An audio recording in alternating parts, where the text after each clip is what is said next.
Hello everyone! Ayan, happy Tuesday po sa inyong lahat, and for today's video ay samahan niyo po akong magluto nitong ating, syempre, isa na namang napakasarap na ulam.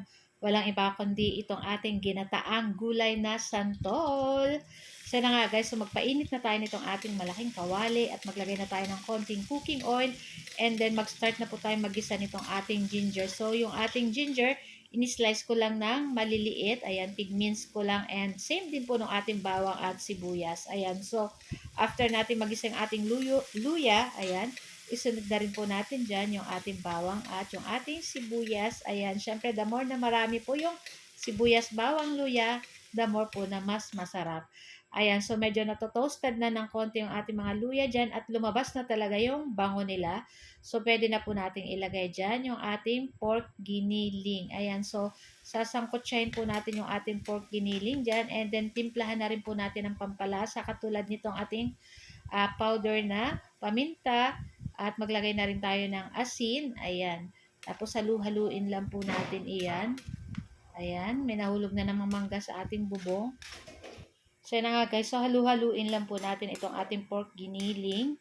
Ayan, magtutubig pa naman po iyan. Sa takpan lang natin. Pero nakalimutan ko maglagay ng 1 pork cube. So, naglagay na tayo dyan para sa ating pampalasa. And then, takpan po uli natin. And pagkatas ng ilang minuto, makikita nyo guys, ay wala na yung tubig nitong ating pork giniling. So, nagbabrown na siya. So, this time maglalagay na po tayo ng 2 kutsarang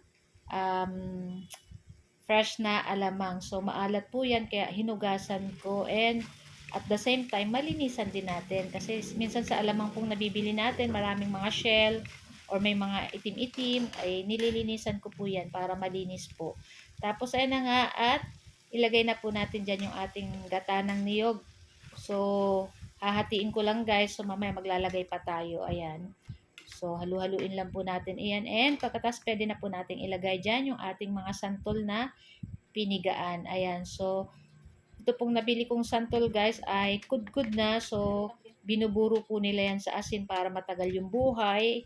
Ayan. Pero kaya maalat yan, kaya dapat hugasan, and ayun, dapat pigang-piga. Mahugasan nyo, mawala yung alat and yung anong tawag niyan, para malinis na rin and mabawasan ng konting asim. Ayan. So, yan na nga, at ilagay na natin itong ating last na gata. Ayan. So, yan yung kalahati ng ating nilagay kanina. And then, halu-haluin lang po natin. Ang pagluto po talaga ng gulay na santol ay medyo mapagod, pero worth it naman guys pag naluto na, kasi sobrang sarap. So, naglagay lang ako ng isang siling pangsigang na green. Mamaya maglalagay pa tayo. Ayan. So, try lang natin yung sili kung hindi maanghang. So, na nga, at tinakpan ko lang yan at niluto ko pa ng ilang minuto guys. Siguro niluto ko siya ng almost 1 hour or lampas pa, para yung pong gata niya ay lutong-luto. So, tumatagal po yan ng matagal.